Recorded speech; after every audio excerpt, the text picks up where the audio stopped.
A Bíblia vai dizer que homens fiéis são crentes, protegidos, convictos e libertos. Se a gente foi liberto, coisas antigas que nos assolavam e nos destruía, meu Deus do céu, ficou para trás. Não volta mais. Então, fomos libertos pelo Todo-Poderoso. São homens fiéis que viveram a transformação e hoje anda sem medo, convicto em Deus e com a certeza da salvação.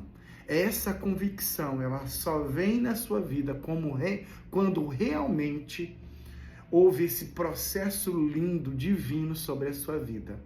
Espero que essas palavras possam apontar para você uma direção de Deus para a tua vida. Que Deus te abençoe em nome de Jesus.